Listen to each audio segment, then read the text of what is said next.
नमस्कार बच्चों, मैं अमित कुमार आपका स्वागत कर रहा हूँ आपके अपने YouTube channel Tirwa agriculture academy पर।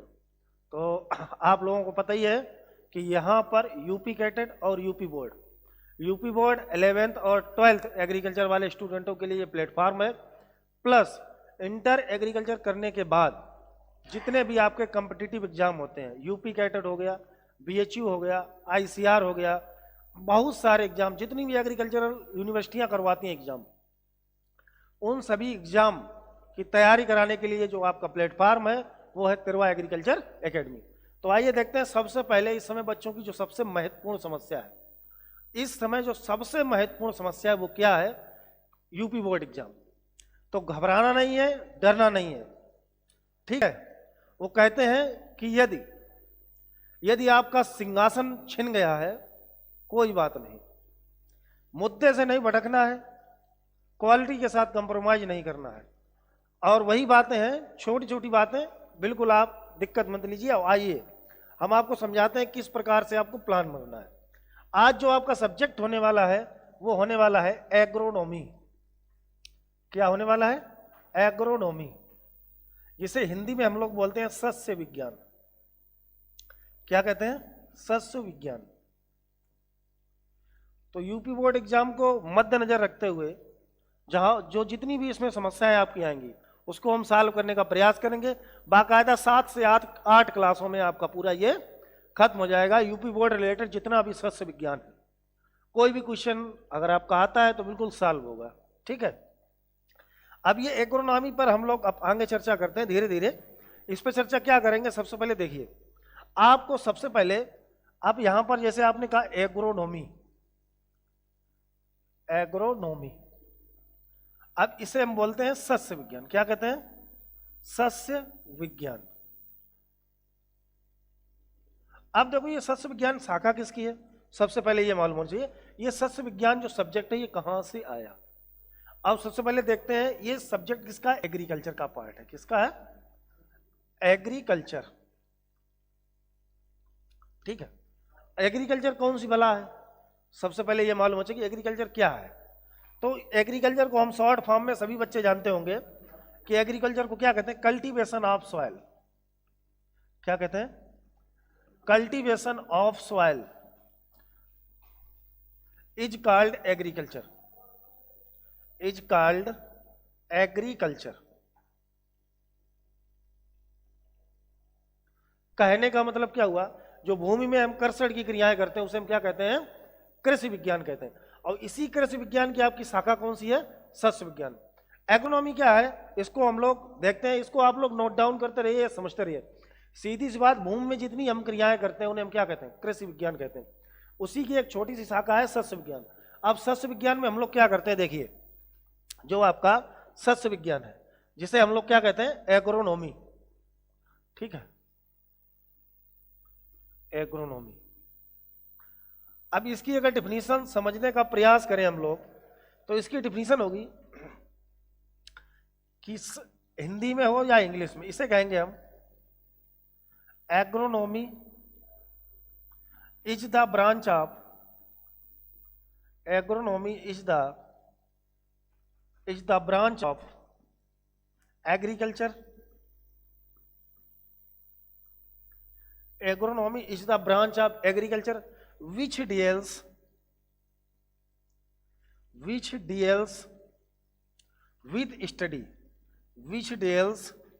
with study of crop। क्या कहेंगे? Crop rotation, crop rotation. इसके बाद क्रॉप मैनेजमेंट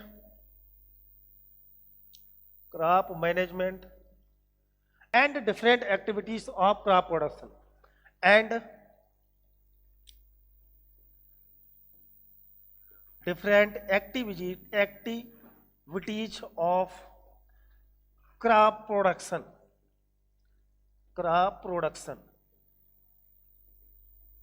इसी में आप क्या कहेंगे कि which deal with crop rotation, crop management, principles of crop production, सस्य विज्ञान के सिद्धांत। छोटी छोटी बातों को ध्यान में रखना है। कहने का मतलब क्या है? इससे हम क्या कह रहे हैं, इसको हमने क्या कहा दोस्तों, सस्य विज्ञान। क्या कहा, सस्य विज्ञान। क्या कहा, सस्य विज्ञान। ठीक, तो सस्य विज्ञान क्या है, सस्य विज्ञान कृषि विज्ञान की वह शाखा है जिसके अंतर्गत हम फसलों उत्पादन के लिए जो विभिन्न क्रियाएं करते हैं उन सभी को हम क्या कहते हैं, सम्मिलित रूप से सस्य विज्ञान कहते हैं। और यहीं से इसको एक, अब जैसे एग्रोनॉमी है, ये किस भाषा का शब्द है, तो ये ग्रीक भाषा का शब्द है। किसका है, ग्रीक वर्ड है। ग्रीक वर्ड दो है, एग्रोस प्लस नोमोस। ये छोटी छोटी बातें आप लोग पढ़ चुके हों। और इसके फादर जो हैं ये याद होना चाहिए आपको। इसके जो फादर हैं ये हैं पीटेरो डे क्रेसेंजी।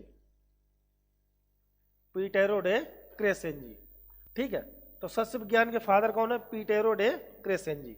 यहां पर लिखे दे रहे हैं पीटेरो डे क्रेसेंजी, ठीक। और इसके जस्ट पहले जो हम लोगों ने देखा था, यहां पर बात करें यदि, सबसे पहले एग्रीकल्चर की बात हम लोगों ने की थी।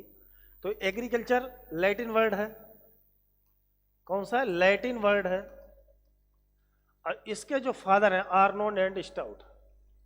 कौन है, आर्नोन एवं स्टाउट।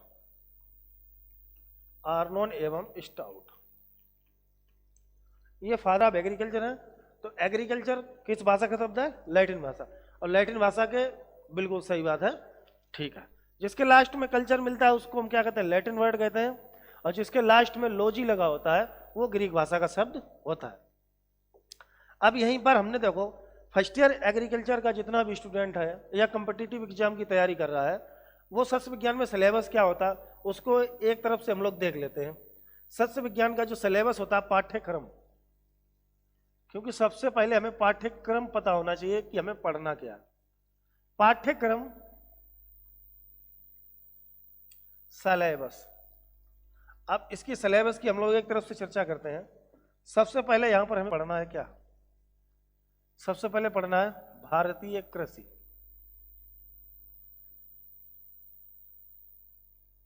वर्तमान में भारतीय कृषि,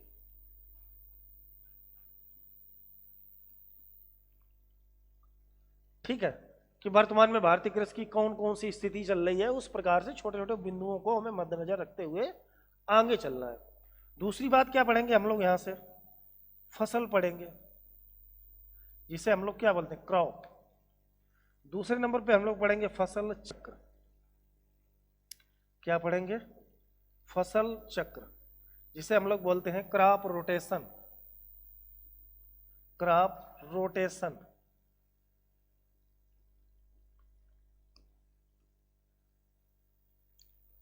इसके बाद यहीं से देखिए, इसके बाद पढ़ेंगे फसल चक्र के सिद्धांत। फसल चक्र के सिद्धांत। तीसरे नंबर पढ़ेंगे फसलों का वर्गीकरण, जो कि विभिन्न प्रकार से हैं। तो सभी प्रकार से हम फसलों का वर्गीकरण पढ़ेंगे। जितने भी टाइप से आपको दिए जा सकते हैं फसल चक्र, जितने प्रकार से हम उनको डिवाइड कर सकते हैं, जितने प्रकार से हम उसको बांट सकते हैं, उन सभी को देखना है। तो फसलों का वर्गीकरण, फसलों का वर्गीकरण पढ़ेंगे। इसके बाद हम लोग पढ़ेंगे जो भारतीय मृदाएं हैं, भारतीय मृदाएं हैं। इसके बाद हम लोग नेक्स्ट इसमें टॉपिक पढ़ेंगे उत्तर प्रदेश की मृदाएं। उत्तर प्रदेश की मृदा,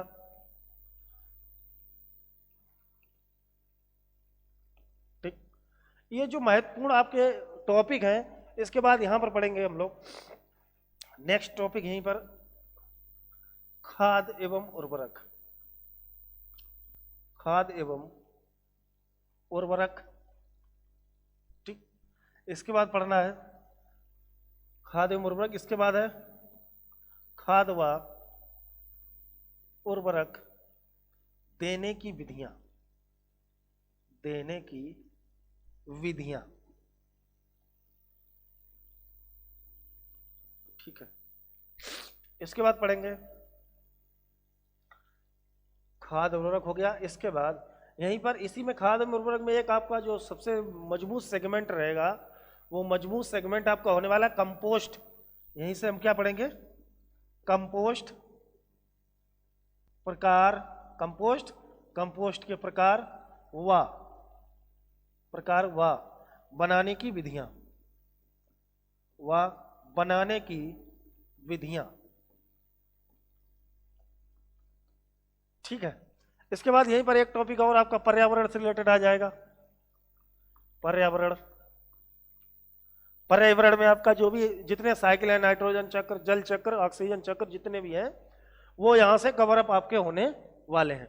बाद बाकी छोटे छोटे जो भी टॉपिक आपके होंगे, जैसे जैव उर्वरक यहीं पर आ जाएगा, वो सारे आपके कंप्लीट करा दिए जाएंगे। बाद बाकी यहां पर आपकी जैसे प्राकृतिक आपदाएं हैं उसको भी कवर कर लेंगे।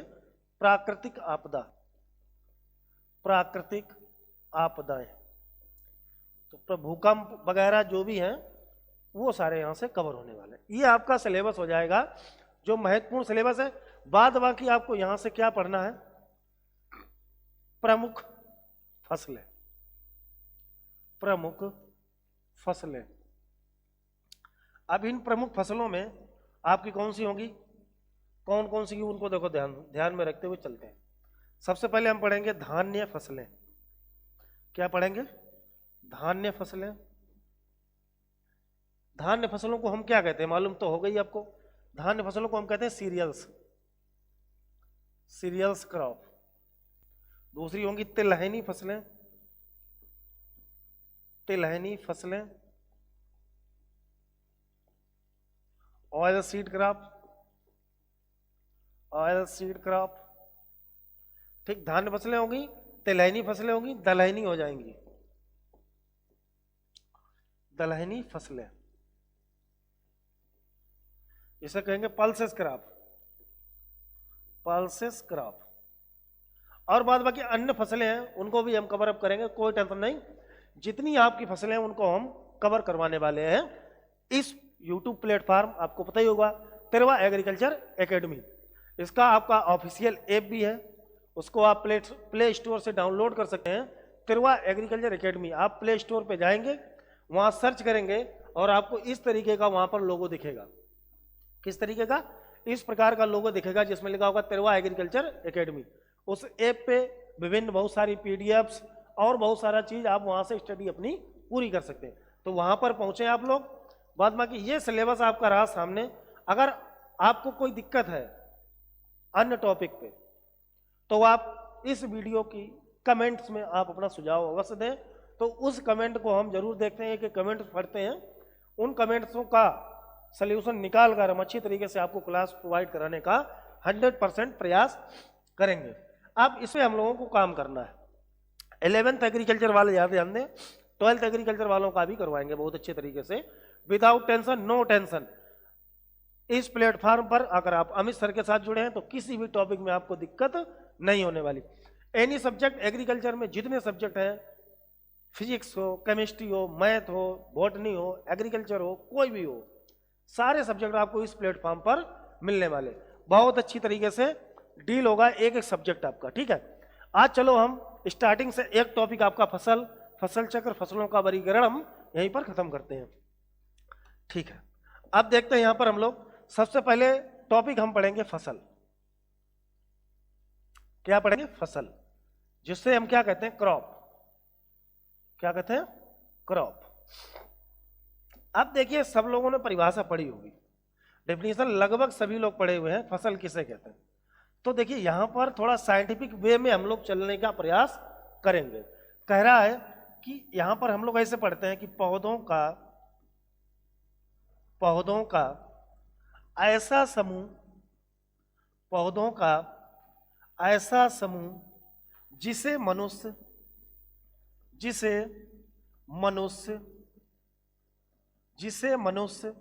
अपने उपभोग के लिए उगाता है, जिसे मनुष्य अपने उपभोग के लिए उगाता है, उपभोग के लिए उगाता है, अपने उपभोग के लिए उगाता है। कहने का मतलब हुआ उसमें सेम एक प्लांट नहीं होगा, कभी भी एक पौधा फसल नहीं कहलाती है। तो कहने का मतलब हुआ पौधों का ऐसा समूह जिसे मनुष्य अपने उपभोग के लिए उगाता है, फसल कहलाती है। जैसे अब देखो विभिन्न प्रकार की गेहूं की फसल हमारी होती है, धान की होती है, मक्का की, सोयाबीन, अरहर, उर्द, मूंग, चना, जितने भी हैं वो सारी क्या है, फसल है। अब मनुष्य अपने उपभोग के लिए उगाता है, इसका मतलब समझे भाई, जो भी फसल मनुष्य ने उगाई है उसका मतलब जो भी उसने उसमें मान लो गेहूं की फसल उसने की, तो गेहूं की फसल जो उगाई है तो उससे कहीं वो टोटल अपने वो क्या उसको बेचेगा मार्केट में। भाई यहां पर मान लो गेहूं की फसल हुई, क्या हुई, गेहूं की फसल हुई।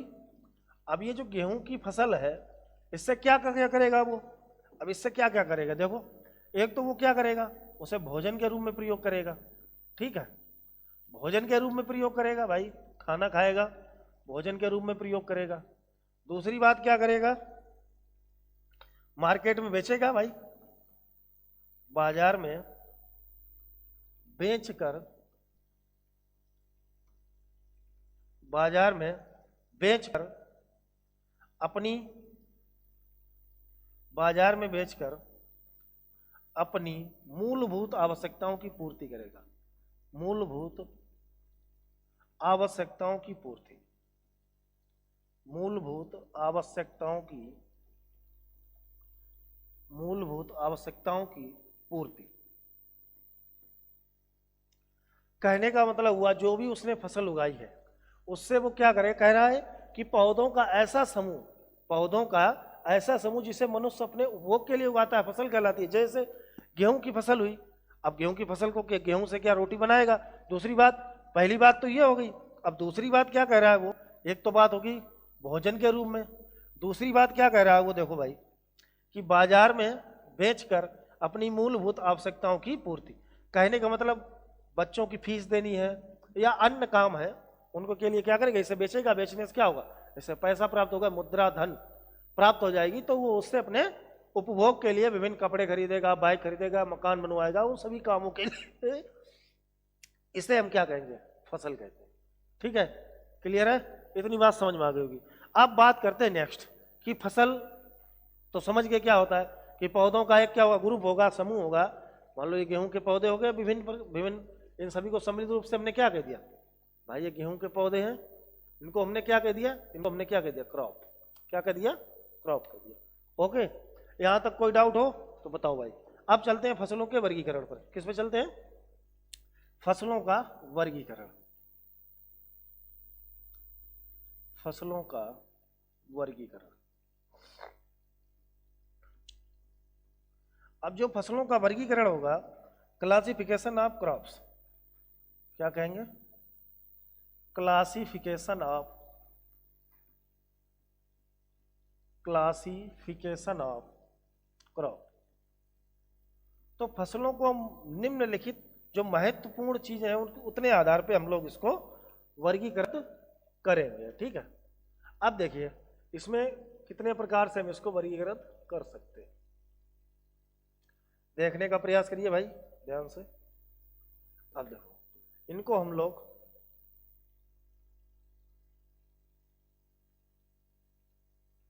नंबर फर्स्ट देखिए, इसको सबसे पहले हम वर्गीकृत करेंगे on the basis off season, on the basis off season, जिसे हम क्या कह सकते हैं, ऋतुओं के आधार पर। किसके आधार पर, ऋतुओं के आधार पर, क्या कह सकते हैं, ऋतुओं के आधार पर, ऋतुओं के आधार पर। अगर इसको हम दूसरे दूसरे नंबर पर वर्गीकृत करें तो हम लोग वर्गीकृत करेंगे on the basis of life cycle, on the basis of, on the basis of life cycle, जिसे हम लोग कहेंगे जीवन चक्र के आधार पर, जीवन चक्र के आधार पर। जीवन चक्र के आधार पर। तीसरे प्रकार से अगर हम इसको वर्गीकृत करने का प्रयास करें तो यहां पर हम हो जाएंगे special type, special use type, जिसे हम कहेंगे विशेष उपयोग के आधार पर। क्या कहेंगे?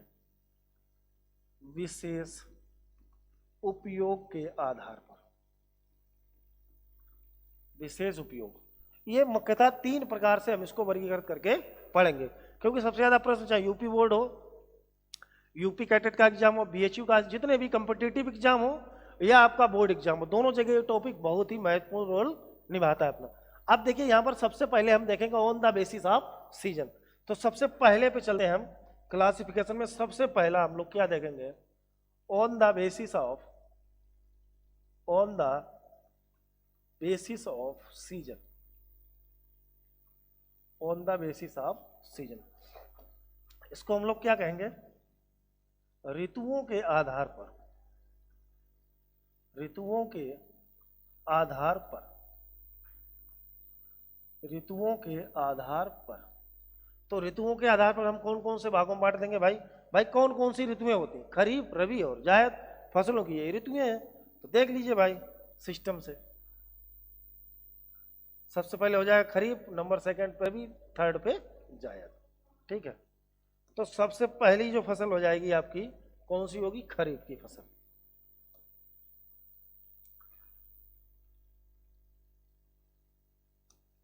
सबसे पहली आपकी कौन सी फसल हो रही? खरीफ, खरीफ। ठीक, दूसरे नंबर पे रबी हो जाएगी। कौन सी होगी? रबी। तो दूसरे नंबर पे आपकी रबी की फसल हो जाएगी। और थर्ड कौन सी होगी? जायद, जायद। ये 3 प्रकार की फसलें आपकी ऋतुओं के आधार पर होती हैं। यहां से देख लो भाई, देखिए इसको हम कितने प्रकार से, एक तो यहां पर हम फसल जानेंगे, दूसरा हम क्या जानेंगे? दूसरे नंबर पर कि इनकी बुवाई कब होती है, कटाई कब होती है। देखो ये फसलें जो होती हैं मुख्यतः इनको हम वर्षा ऋतु की फसलें भी बोल सकते हैं। वर्षा ऋतु। अब कहने का मतलब इसका 2 काम होंगे यहां पर भाई। एक तो होगी इसकी क्या? बुवाई, ठीक है, और इसकी होगी कटाई। एक होगी सोइंग, एक होगी हार्वेस्टिंग। बुवाई को हम बोल सकते हैं सोइंग, जिसे स्विंग भी बोल सकते हैं, कुछ लोग स्विंग कहते हैं। ऐसे कहेंगे हार्वेस्टिंग, हार्वेस्टिंग। ये देखिए ये बहुत ही महत्वपूर्ण है। तो देखो कोई ज्यादा सोचने की जरूरत नहीं है। इसकी बुआई जो होती है वो होती है जून जुलाई में, जून जुलाई। और कटाई होती है सितंबर और अक्टूबर में, सितंबर और अक्टूबर, सितंबर और अक्टूबर। ओके, इतनी बात समझेगी, क्योंकि वर्षा ऋतु की फसल है। अब यहाँ पर कौन कौन सी फसलें होंगी उनको बिल्कुल ध्यान में रख लीजिए। अब इसमें ज्यादा समझने की बात ही नहीं है। उदाहरण के रूप में देखिए, एक तो क्या हो जाएगा? ज्वार हो जाए, इसमें आपका खरीफ में धान हो गया। क्या हो गया? धान हो गया। दूसरा मेज हो जाएगा मक्का, ज्वार हो गया, बाजरा हो गया। ये विभिन्न जो वर्षा ऋतु में बोई जाती हैं फसलें, ये सब आपकी कौन कौन सी हैं? ये आपकी खरीफ की फसलें हैं। अब इन्हीं में याद रखना, धान, मक्का, ज्वार, बाजरा, ये आपको 4 कंप्लीट याद रखनी है। ठीक है, अब हम लोग आते हैं इधर, अब रबी सीजन पे आ जाते हैं। अब इनको हम क्या कह सकते हैं? शरद ऋतु की फसलें भी कह सकते हैं। क्या कह सकते हैं? शरद ऋतु की फसल। अब देखो यहां पर होगी कटाई अक्टूबर में, तो इनकी बुआई का समय कर दो। इनकी जो बुआई होगी वो होगी अक्टूबर नवंबर में। कब होगी? अक्टूबर और नवंबर में। अक्टूबर नवंबर में इनकी बुआई होगी। अब इनकी कटाई कब होगी? हार्वेस्टिंग। तो इनकी जो कटाई होगी वो हो जाएगी मार्च अप्रैल में। कब होगी? मार्च अप्रैल में। ठीक। अब रबी शीत ऋतु में कौन कौन सी फसलें उगाई जाती हैं आप लोगों को पता ही होगा। इसमें कौन कौन सी फसलें उगाई जाती हैं? देखो शरद ऋतु में क्या होती है? आपकी गेहूं हो गई, कौन सी हो गई, गेहूं हो गया, चना हो गया, मटर हो गया, अरहर हो गया, सरसों हो गया, ये सब आपकी कौन सी फसलें हैं, रबी की फसलें हैं। देखिए अब जायद में देखिए, जायद की फसल की केवल बुआई तो होती है भाई, इसकी बुआई का तो समय होता है लेकिन कटाई का समय नहीं होता है। क्यों? क्योंकि ये फसल एक बार में नहीं, बार बार में इसकी तुड़ाई होती है। तो बिल्कुल घबराने की जरूरत नहीं, बुआई का समय इसका लास्ट या जुलाई जनवरी के अंत में, जनवरी, लास्ट जनवरी कह सकते हैं, लास्ट जनवरी से फरवरी, कहीं के पर लेट भी बुआई होती है।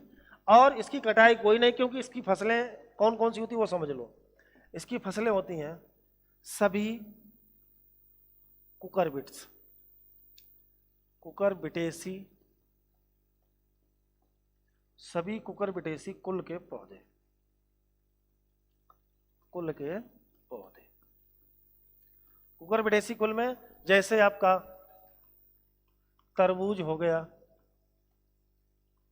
खरबूज हो गया, लौकी हो गया,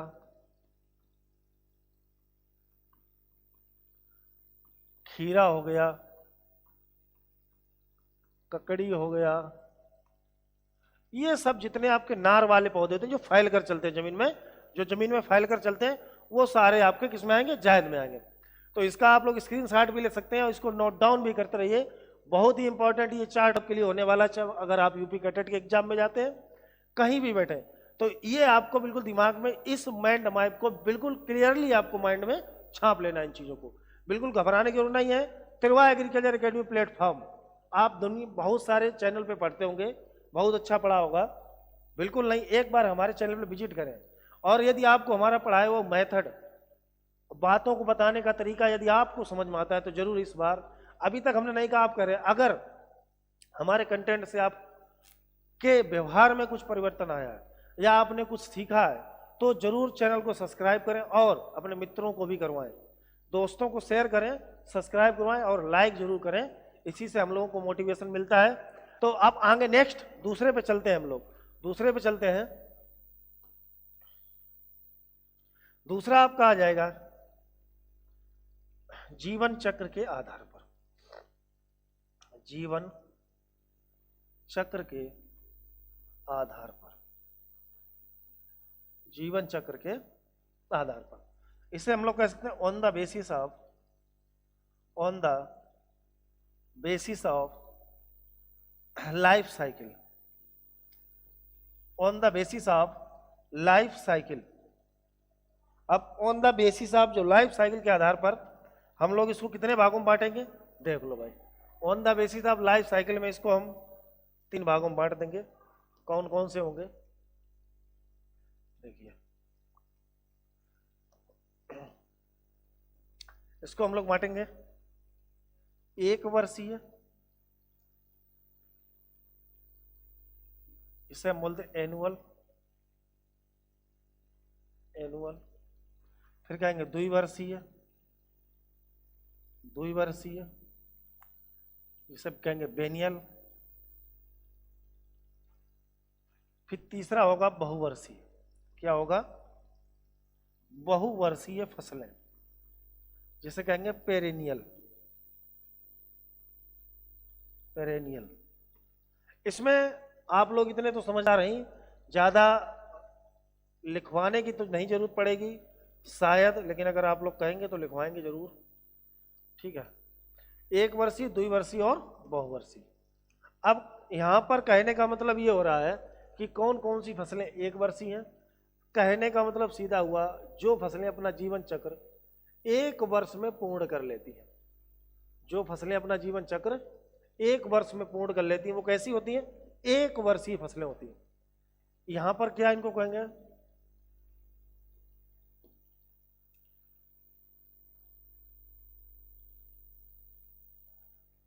ये फसलें, ये फसलें अपना जीवन चक्र ये फसलें अपना जीवन चक्र एक वर्ष में ये फसलें अपना जीवन चक्र एक वर्ष में पूर्ण कर लेती हैं। ठीक है। नंबर 2 पे बात करें तो ये फसलें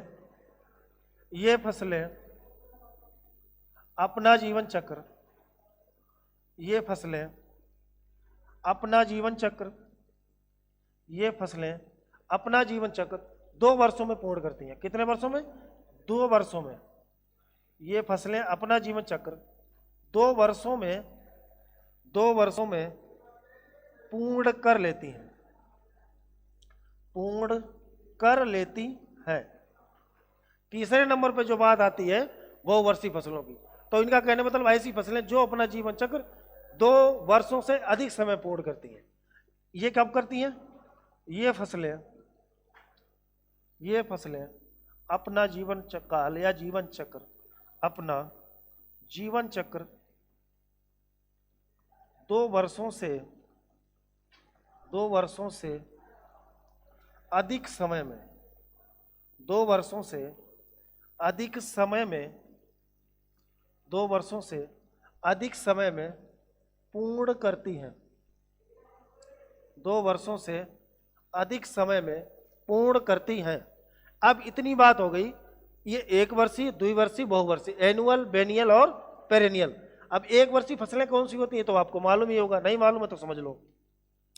जैसे आपका व्हीट हो गया, यहां पर कौन सा हो गया? व्हीट, राइस, या जिसको हम बोलेंगे पैडी। व्हीट हो गया, पैडी हो गया, मस्टर्ड हो गया, इसके बाद ग्राम हो गया, पीनट हो गया, या जिसको हम ग्राउंड नट बोले, ग्राउंड नट। ठीक है। लिनसीड, लिंटेल, ये सारी फसलें आपकी कैसी हैं? 1 वर्षीय फसलें हैं। जो फसलें जिनमें बीज उत्पादन वगैरह सब 1 वर्ष में ही हो जाता है। अब यहां पर आपका जैसे बात करें 2 वर्षीय, तो यहां पर जैसे चुकंदर हो गया, आपका चुकंदर हो गया, सुगर बीट और आपका प्याज। ये फसलें जो होती हैं, कहने का मतलब ये हुआ ऐसी फसलें जो प्रथम वर्ष में अपना क्या करती? वानस्पतिक वृद्धि करती हैं, वेजिटेटिव ग्रोथ। कहने का मतलब फर्स्ट ईयर में ये क्या करेंगी? Vegetative growth. ये फर्स्ट ईयर में अपना क्या करेंगी? वानस्पतिक वृद्धि करेंगी। और दूसरे ईयर में क्या करेंगी? रिप्रोडक्टिव ग्रोथ होती है। क्या होती है? रिप्रोडक्टिव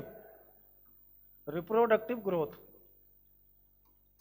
दूसरे वर्ष में ये प्रजनन की क्रिया करती है, फलन और फूलन की क्रिया। तो चुकंदर हो जाएगा, यहां पर प्याज हो जाएगा। ठीक है। यहीं पर आप गन्ना भी कर सकते हैं। यहां पर क्या कर सकते हैं? गन्ना को भी कर सकते हैं 2 वर्षीय में, शुगर केन को। बाद बाकी यहां पर आपका जैसे सूडान घास हो गया, यहां पर कौन सी हो जाएगी? सूडान घास हो जाएगी। और यहां पर हो जाएगी नेपियर घास। सूडान और नेपियर घास जो है ये आपकी कैसी है? बहुवर्षीय फसलें होती हैं। अभी तक हम लोगों ने सिलेबस जाना, फसल किसे कहते हैं वो जाना, फसल कितने प्रकार की होती है ये भी बता दिया। फसलों का वर्गीकरण कितने प्रकार से किया? 3 प्रकार से, ऋतुओं के आधार पर, जीवन चक्र के आधार पर, और तीसरा और लास्ट आपका कौन सा है? लास्ट आपका है विशेष उपयोग के आधार पर। किसके आधार पर? विशेष उपयोग के आधार पर। विशेष उपयोग के आधार पर। विशेष उपयोग के आधार पर। तो यहां पर स्पेशल यूज हो जाएगा। स्पेशल